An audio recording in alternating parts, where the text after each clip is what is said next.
don't know about you, but Kim looked shocked. What did Yep. you think?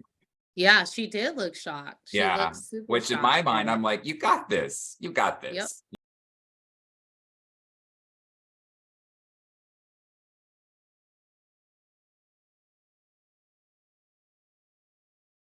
Well, hello, everyone. My name is Craig Ries. And I'm Ashley Bowden. And this is Hollywood Junket. We just finished our top 10 performances of The Voice, and now we have a top 8. So I'm going to go ahead and say, spoiler alert now, if you're watching this for a recap of the show, we're going to announce the top 8 now and then kind of tell you everything that happened over the last 2 days. I'll kick it off, Craig. Yeah. We'll start off with Team Blake. We have Bowden, we have Braden Lape, and we have Bryce Leatherwood. That's right. After that, we have Team Camila with just one artist left right now, and it's Morgan Miles. Ooh, and we have Team Legend with Omar Jose Cardona, Parajita Bastola, and Kim Cruse. Why don't we unpack these top 10 performances, because they were so strong. I was like, oh, I guess everybody's gonna win. Right. Everyone was so good. I couldn't believe it. Well, I think the most important thing to bring up right away is poor Kique could not perform live because he tested positive for COVID. I'm really excited to see that they did everything they could to still not only let him perform, but still get votes. Reminds me, seasons ago when Adam Levine was still on the show, he had an artist named Reagan Strange, who I think it was her and 2 others in the bottom 3, but she was too sick to perform and didn't perform. But actually, and this caused a lot of news back then, Adam fought for her so hard, even though she didn't perform, and he had someone else in the bottom 3 with her, that America actually did vote for her without a performance. So at least we didn't have to experience that again. Yeah. But yeah, I mean, obviously not in getting to perform in front of a live audience, you could feel the energy just go down. And so yeah, anyone that wanted to continue to vote for Kique, I'm sure it was a hard choice because it was tough to match the other performances of the night. You know what? I felt like Kique gave a solid performance. I was so shocked that he didn't make it through, because we have to take into account my man was sick. Yeah. He was sick and he still bodied his performance. That Weekend song, like, I felt it. Yeah. The horns and the live instruments and his voice, it just really gave me chills.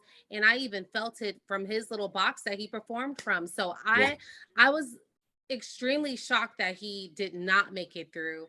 But I do think if Kique continues down this musical path, he'll definitely hit. He'll definitely make a name for himself.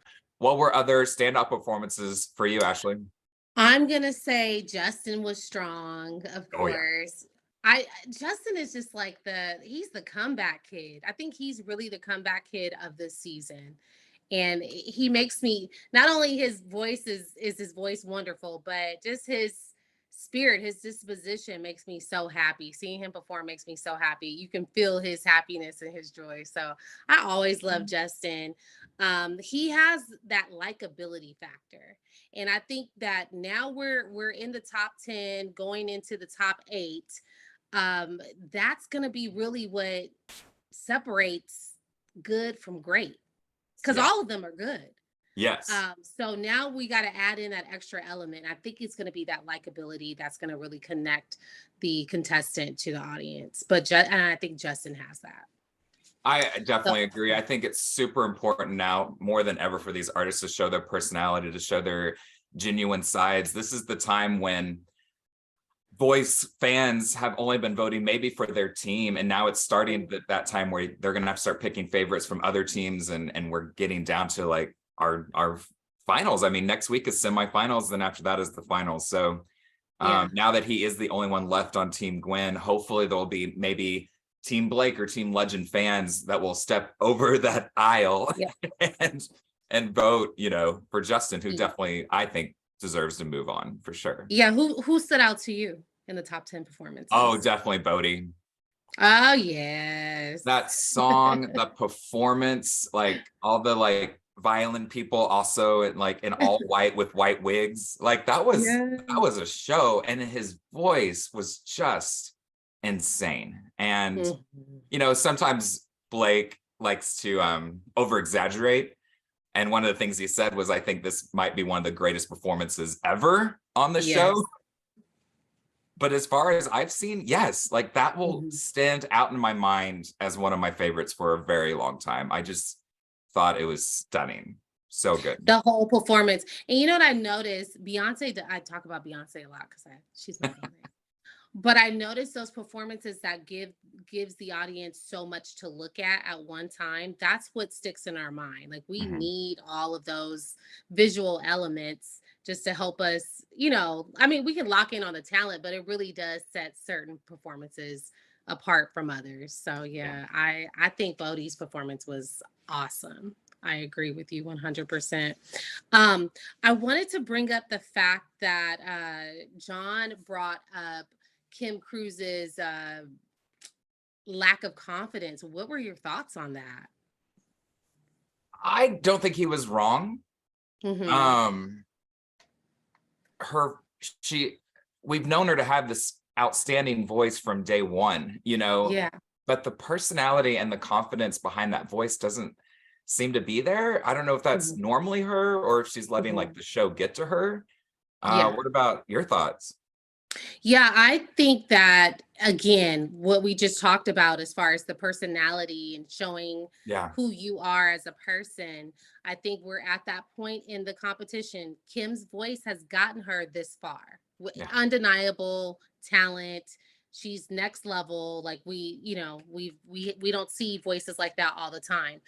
So now, just to kick it up a notch, I think Kim will really resonate with the audience, or the audience will really resonate with Kim if she shows her personality more.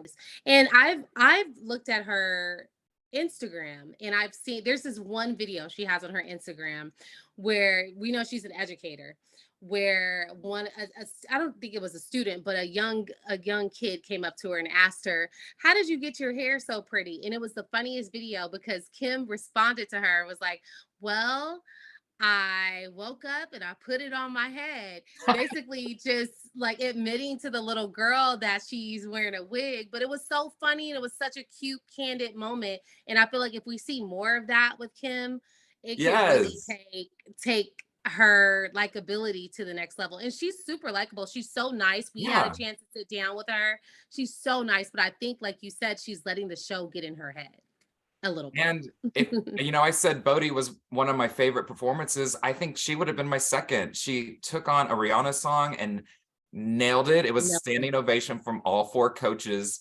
But, and here's the spoiler alerts, people that are watching, she was in the bottom three.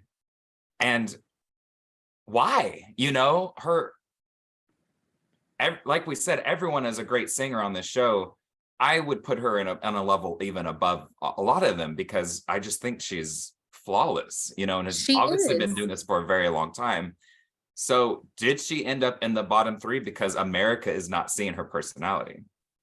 I think that's what it is. That's the only thing I can attribute it to.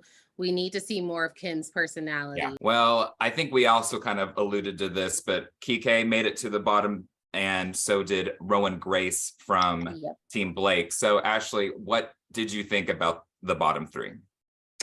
So Rowan, I think she has a beautiful voice. We know that she's young.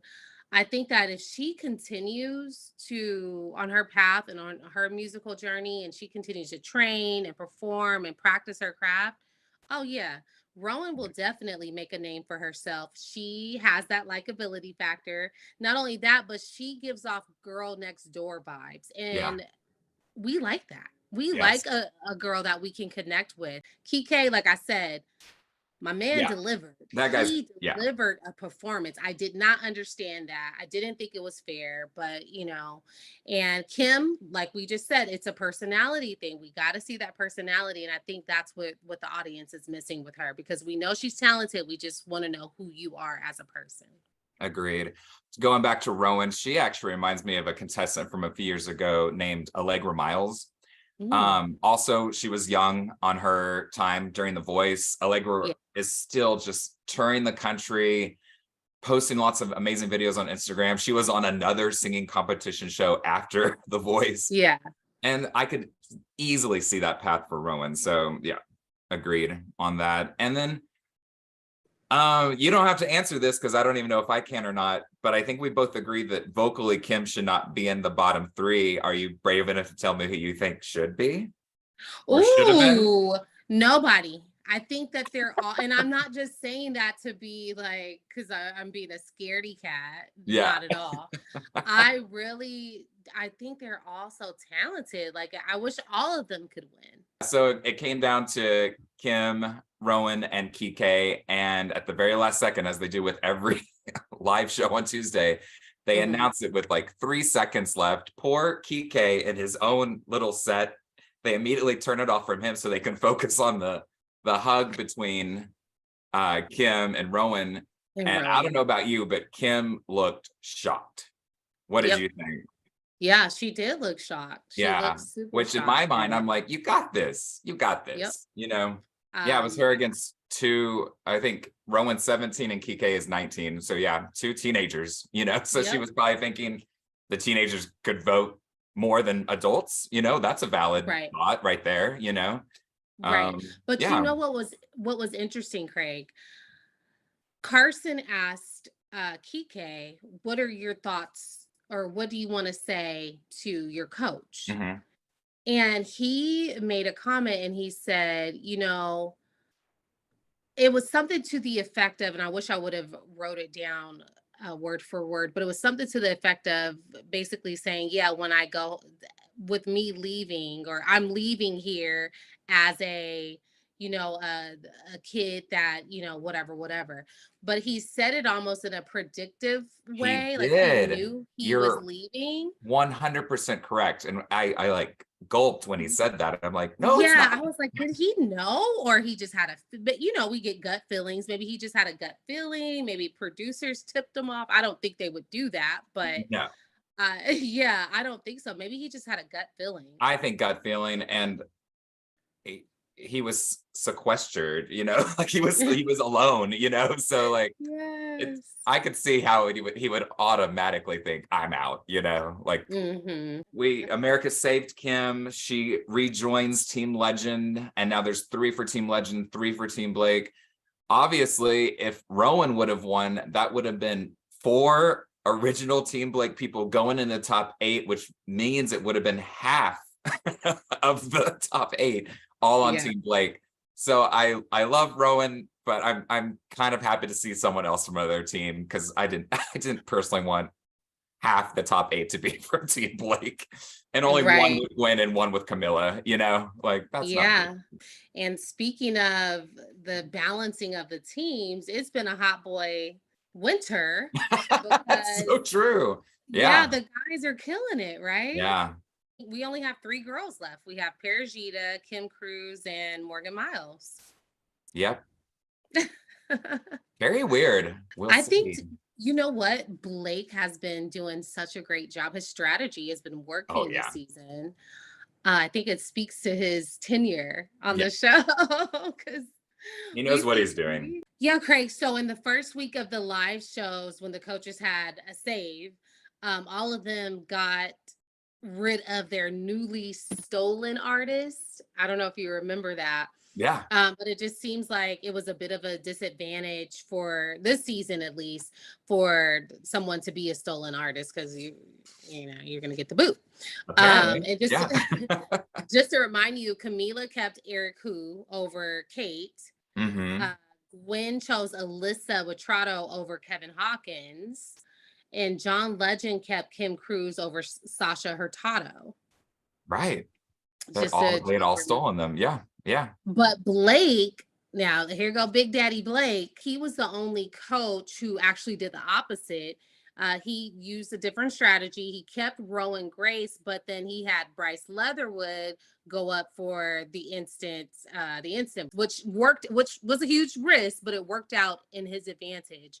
So I was a little I was nervous. I was sweating, but it worked out, and he knew what was best, obviously. I So mean, that's just one of many examples why Blake is the all-time coach. yeah, So yep. that was risky, but he knew it. He knew Bryce would make it through, and he did. So that's what started off this team 4 rampage throughout the rest of the lives Yep. until yesterday. It all worked out because I know as I was watching it, I noticed how calm he was. He was like, "Yeah, Bryce, I knew that you would make it through." I was like, "Why are you so calm about this?" Actually, you mentioned Eric Who during that, and I do want to say, because we didn't get to do a recap after last week's live Hmm. shows, but losing Eric Who and losing Devix, I think, was so sad. And I would also say I think those two both went home early, especially Hmm. Devix, especially Hmm. Devix. Hmm. And then we also lost Alyssa Witrado, who was on Team Gwen and had Team Gwen had called her my daughter all season, So that was Hmm. a really interesting 3 to see go home. Yep. Yeah, both of I was them. disappointed I to see those two go. I will say I think Eric Who's issues were song choices last week. Both the song that he chose for Monday night and then the song that he sang for the instant save. I just don't, especially the instant save. Go back to form, give us a pop number that you're going to dance the stage off, Hmm.